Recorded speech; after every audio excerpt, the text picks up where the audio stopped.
আসসালামু আলাইকুম এভরিওয়ান, আপনারা সবাই কেমন আছেন? হোপফুলি সবাই অনেক ভালো আছেন। শীতের সময় বিভিন্ন ধরনের শাকসবজি লাউ খেতে কিন্তু অনেক ভালো লাগে।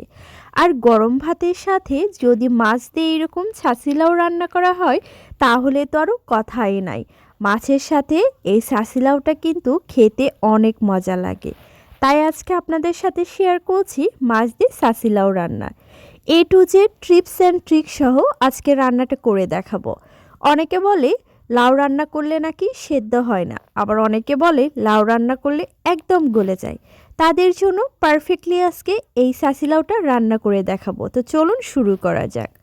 প্রথমে আমি এখানে মাছ নিয়েছি, মাছটা ম্যারিনেট করব, যার জন্য আমি পরিমাণ মতো লবণ, 1 চামচ মরিচের গুঁড়ো, 1/2 চামচ হলুদের গুঁড়ো, 1/2 চামচ জিরে গুঁড়ো দিয়ে দিলাম আর সামান্য পরিমাণ রান্নার তেল দিয়ে এখন এটা হাত দিয়ে ভালোভাবে মাখিয়ে নিব।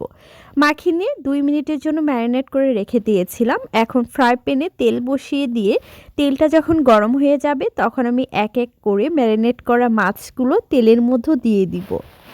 আমি কিন্তু এই মাছটা একদম মচমচে ভেজে নিব না, তাহলে কিন্তু তরকারিটা খেতে ভালো লাগবে না।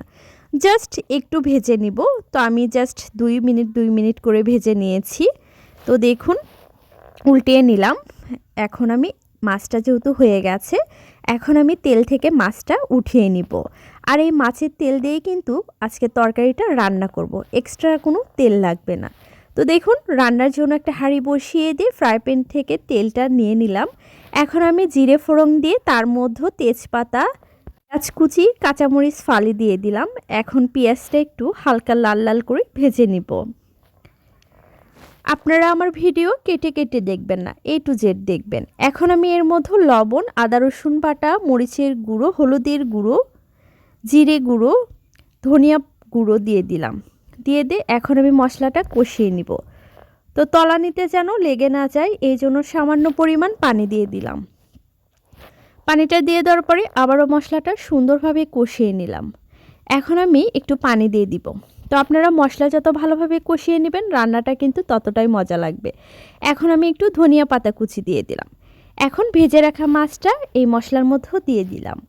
তো এই লাউ রান্নার ক্ষেত্রে আমি বরাবরই মাছটা ভেজে রাখার পরে আবারও মাছটা এই মশলার মধ্য দিয়ে কষিয়ে নিই। এভাবে রান্না করলে মাছটা খেতে অনেক মজা লাগে। তো দেখুন হালকা কষিয়ে নেওয়ার পরে মাছটা উঠিয়ে নিলাম মশলার উপর থেকে। আর এই মশলা দিয়েই কিন্তু আজকে ছাঁচি লাউটা রান্না করব। তো দেখুন মাছগুলো সব উঠিয়ে নেওয়া হয়ে গেছে। এখন আমি এর মধ্যে ছাঁচি লাউটা দিয়ে দিব। এই যে লাউটা দিয়ে দিলাম।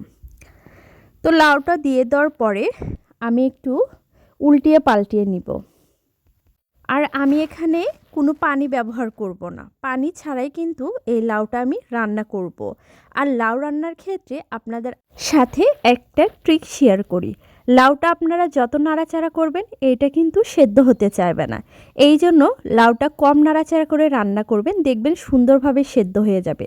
ঢাকনাতে ঢেকে 10 মিনিট রেখেছিলাম মিডিয়াম আছে। তো 10 মিনিট পরে ঢাকনাটা উঠিয়ে নিলাম। দেখুন লাউ থেকে কতগুলো পানি বের হয়ে আসছে, তাই না? এখন আমি জাস্ট হালকা একটু নেড়েচেড়ে নিয়ে আবারও ঢাকনা দিয়ে ঢেকে দিব 10 মিনিটের জন্য। মিডিয়াম আছে এটা কুক করে নিব। 10 মিনিট পর ঢাকনাটা উঠিয়ে নিলাম। দেখুন লাউটা কিন্তু অলরেডি সেদ্ধ হয়ে গেছে এবং কিন্তু পানি বের হয়ে আসছে, তাই না? এখন আমি যে এটা করব ঢাকনা দিয়ে ঢেকে দিব 2 মিনিটের জন্য।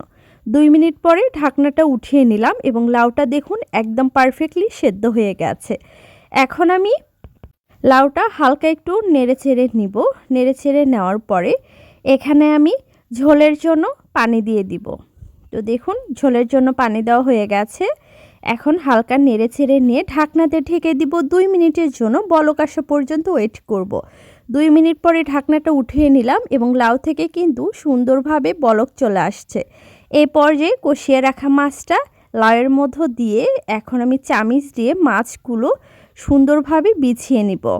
এই যে লাউটা ভালোভাবে সেট করা হয়ে গেছে। এখন এর উপরে আবারও ধনিয়া পাতা কুচি দিয়ে দিব। দিয়ে দেওয়ার পরে ঢাকনা দিয়ে ঢেকে দিব 1 মিনিটের জন্য। তো দেখুন 1 মিনিট পরে ঢাকনাটা এখন উঠিয়ে নিব আর আমাদের রান্নাটা কিন্তু একদম ডান। এখন আমি এটা সার্ভ করে নিব। তো চলুন বন্ধুরা দেখুন ছাচিলাওটা সার্ভ করে নিয়েছি, দেখতে কতটা ইয়াম্মি লাগছে তাই না? গরম ভাতের সাথে এই রকম যদি মাছ দিয়ে ছাচিলাও রান্না করা থাকে তাহলে কিন্তু আর কোনো তরকারির দরকারই নাই। আর আমি যেদিন এই রান্নাটা করি সেই দিন কিন্তু সবাই খেয়ে অনেক অনেক বেশি প্রশংসা করে। তো আপনারাও চাইলে কিন্তু এই মাছ দিয়ে ছাচিলাওটা রান্না করতে পারেন, এটা খেতে কিন্তু অনেক মজা লাগে।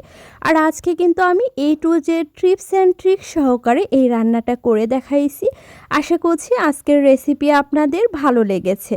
আর আজকের ছাচিলাও মাছ দিয়ে রান্নার এই রেসিপি যদি আপনাদের ভালো লেগে থাকে তো লাইক, কমেন্ট এবং বেশি বেশি শেয়ার করবেন।